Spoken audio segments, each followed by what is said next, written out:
आप चुप हो जाइए तो मैं बोलूं। बोलिए बोलिए अनुराग जी। आपने बड़ी अच्छी बात भारतीय जनता पार्टी के प्रवक्ता कह रही हैं कि बीजेपी के सरकार में आजकल महिलाओं के ऊपर बात तो अच्छी संजय जी भी कर रहे थे, उनकी तारीफ नहीं करेंगे आप? घटना भी नहीं, बात तो अच्छी संजय जी भी कर रहे थे, उनकी तारीफ नहीं करेंगे? अरे बोलिए बोलिए बोलिए बोलिए नेताजी बोलिए। बोलिए सब कुछ ओके जवाब आ रहा है, जवाब चार बोल रहा हूं। बोलिए सर, कोई नहीं बोल रहा, बोलिए। देखिए, मैंने बोला कानपुर की दो बहनों ने अभी आत्महत्या की। विजय जी आ रहा हूं, पंकज जी आ रहा हूं। हुआ, बहनों ने आत्महत्या कर ली, ये उत्तर प्रदेश में हो रहा है। बीएचयू की बेटी के साथ अन्याय हुआ, बीजेपी के ही लोग पाए गए। बिल्किस बानो के हत्यारों को माला पहनाई गई। हाथरस की बेटी को रात के अंधेरे में अंतिम संस्कार कर दिया गया।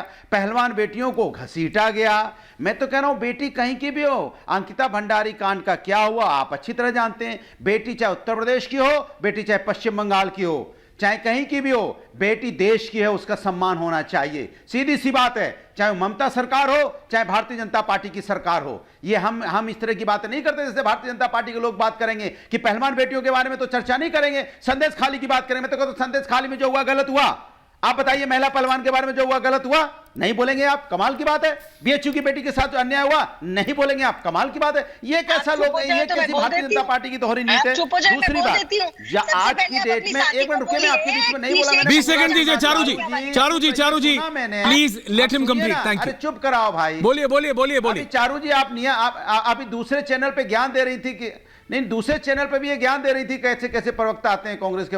मैं दूसरा कह रहा हूं, जीडीपी, देश की जीडीपी का 81% हमारे पास कर्ज है, और 2028 में ये बराबर हो जाएगा। जितनी हमारी देश की जीडीपी होगी उतना ही कर्ज होगा। सोचो आप, 2,05,000 करोड़ का कर्ज इस देश के ऊपर लाद दिया गया है। 1,40,000 हर व्यक्ति पे कर्ज है, जो व्यक्ति को यह भी नहीं पता कि मेरे ऊपर 1,40,000 किस बात का कर्ज है। अरे चारू जी, सरकारें आएंगी जाएंगी, पार्टी बनेगी बिगड़ेगी, ये कर्ज जो देश के ऊपर आ रहा है अल्टीमेट भुगतेगी। होल्ड ऑन इस पे चर्चा क्यों नहीं कर रहे हैं आप? चारू होल्ड ऑन बेरोजगारी में लोग आत्महत्या कर रहे हैं। पहली बार ऐसा देखने पड़ रहा है कि बेरोजगारी आत्महत्या कर रहे हैं, देश में आत्महत्या कर रहे हैं बेरोजगार।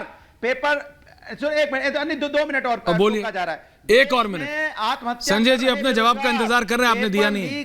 सुनिए, देश में, अरे यार आप टोकोगे तो मैं बोलूंगा कैसे। देश में आत्महत्या कर रहे बेरोजगार, पेपर लीक से छात्र हो रहे परेशान, हो रही उन पे लाठियों की बौछार, फिर भी कह रहे हैं 400 पार। कमाल है भाई। कविता लिख के लाए यार। में चुनाव पढ़िए, सुनिए, शर्मशार। दोबारा बोलो, शुरू से बाबूलाल से ले लिया घूस मेरे यार, फिर भी कह रहे हैं 400 पार। डॉलर पे हुआ रुपया सवार, काला धन वापस नहीं आया मेरे यार। जोर से बोलो, 400 पार।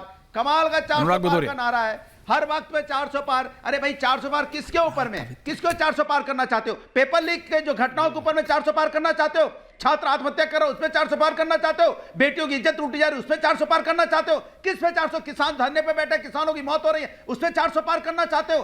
किस विषय पे 400 पार करना चाहते हो भाई? देश की बात कब होगी? सत्ता की बात तो बीजेपी करती है, लेकिन राष्ट्र की बात नहीं करती। Vijay ji Charu, welcome back to you. Okay Charu, quick interjection. Okay Bhadauria ji, professor साहब, लेकिन एक भी बार जवाब नहीं दिया आपने। आप ही के पार्टी के बहुत करीबी और नेताजी के करीबी थे पूर्व सांसद संजय जी, उन्होंने बोला हार रहे हो आप। हाँ, एनीवेज चारू जी, क्विक इंटरजेक्शन। बहुत जल्दी 10 सेकंड में यही बात वापस आऊंगा प्रोफेसर, रिलैक्स जी। मास्टर है रिटॉरिक्स के, रेटोरिक से इलेक्शन नहीं जीता जाता चारू। राष्ट्र की बात, you don't win elections with rhetoric. गर्व है कि मोदी जी के राष्ट्र की बात करने से इन लोगों की मजबूरी हो गई है, इन्हें राष्ट्र का नाम लेना पड़ रहा है। लेकिन परिवार वरना ये बोलते राष्ट्र की बात तो हम कर रहे हैं, मजबूरी क्या हो? अब आप बीच में बोल रहे हैं Anurag ji, don't do this. जवाब देना। Thank you, please hold on. Vijay ji, Pankaj ji, Sanjay ji और राजेश गुप्ता जी, प्लीज इन चारों लोगों। विजय जी, आपने भदौरिया साहब को सुना, राजेश गुप्ता जी को सुना, पंकज जी के पास में भी गया नहीं। विजय जी, मैं पहले गया पूर्व सांसद के पास, समाजवादी पार्टी के बहुत करीबी रहे हैं, संसद में रहे, आप जानते भी हैं। वो कह रहे हैं भाई मुझे नहीं लगता विपक्ष इस समय सिचुएशन में है कि हरा पाएगा मोदी को, मोदी इज विनिंग। पर विपक्ष को लग रहा है कि वो इकट्ठा जिस भी तरह से हो रहे हैं, चाहे छितरा हुआ है, हमें लग रहा है छितरा हुआ, उन्हें लग रहा है हम देख नहीं पा रहे। तो हाउ आर यू सेइंग, आप कैसे देख रहे हैं चीजों को? विजय जी। ऐश्वर्या, ये डिबेट तो आप रोज करते हैं, लेकिन मैं पहले बधाई देना चाहता हूं रिपब्लिक नेटवर्क को Thank you, और sir. अर्नब गोस्वामी को खासतौर से, कि जो जीत हुई है, जिस तरह का फर्जी केस आप 3.5 साल तक करीब लगातार लड़ते रहे हैं। और लड़ाई में क्या होता है कि बाहर के लोग लड़ते हैं तो फिर भी लड़ाई लड़ी जा सकती है, Sir. लेकिन जब अपने साथ के लोग भी लड़ने के लिए सामने खड़े हों तो थोड़ा मुश्किल होता है। लेकिन उस लड़ाई को आपने जीता है, उसके लिए मैं बहुत बहुत मुबारकबाद देना चाहता हूं Republic Thank you, network sir. को और अर्नब को मतलब ये कहने की जरूरत नहीं है, लेकिन मैं 25 साल से व्यक्तिगत तौर पर जानता हूं जी, और वो लड़ाई लड़ने में कभी पीछे नहीं हटते। तो इसलिए अर्नब को भी व्यक्तिगत तौर पर भी मैं बधाई देना चाहता हूं। पहली Thank बात तो you. ये है। जी। तो इसके लिए बहुत मुबारकबाद, धन्यवाद। और हिंदुस्तान आपके साथ खड़ा है, इसके लिए भी बहुत मुबारकबाद। धन्यवाद। अब बात करते हैं कि आपने कहा कि ये कॉन्फिडेंस कहां से आता है विपक्ष के पास कि वो जीत सकता है। वो कॉन्फिडेंस मुझे लगता है आता है संदेश खाली से, कि तमाम महिलाओं पर अत्याचार के बाद भी आप खड़े हुए हैं अपराधी के साथ, आरोपी के साथ, अपराधी ना भी कहें, आरोपी के साथ। और सरकार इस हद तक ये चाहती है कि कोर्ट के आदेश के बाद भी वो दूसरी लड़ाई लड़ती है केवल आरोपी को बचाने के लिए।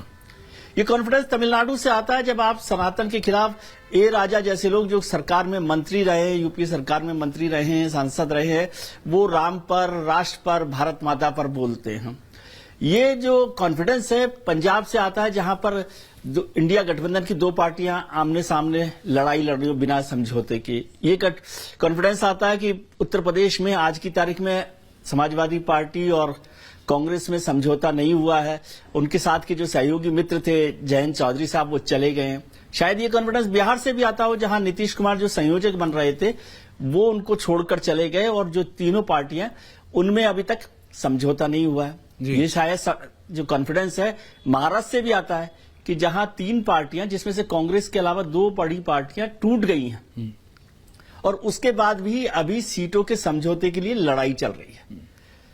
ये कॉन्फिडेंस इसलिए भी आता है कि मैं कहता हूं कि वो हमेशा मोदी पर या पार्टी के बड़े लोगों पर निजी हमले करके उस पूरी लड़ाई को दूसरे लेवल पर ले जा रहे हैं, बिना मुद्दों के लड़ाई लड़कर। नहीं, और एक और बात ना विजय जी, जनता को दिखता है अभी अनुराग जी, जब आप अनुराग जी बहुत अच्छे मित्र हैं। जी नहीं, आप प्लीज कंप्लीट कीजिए सर। जनता को तो दिख रहा है, लेकिन मैं कह रहा हूं कि अभी अनुराग जी ने कहा संदेश खाली की बात, तो मुझे याद नहीं कि समाजवादी पार्टी के नेता या अनुराग जी जैसे बड़े लोग संदेश खाली गए हैं, या उन्होंने कोई निजी तौर पर उसको चर्चा की हो कि भाई हम खड़े हुए हैं संदेश खाली की पीड़ितों के साथ। लेकिन मोदी जी का मुश्किल यह है कि प्रधानमंत्री द प्राइम मिनिस्टर मुद्दों के बिना सहयोग के नहीं, प्रधानमंत्री संदेश खाली की विक्टिम से भी मिले, बात ये नहीं कहीं भी हो। हमारे मित्र जी, वो तो आज मंच पर था। ये पहली बार ऐसा हुआ है ऐश्वर्या कि विक्टिम महिलाओं को भी मंच पर लाकर ये सार्वजनिक तौर पर बताया गया कि भाई ये पीड़ित है, मतलब उसके लिए प्रूफ की जरूरत नहीं है।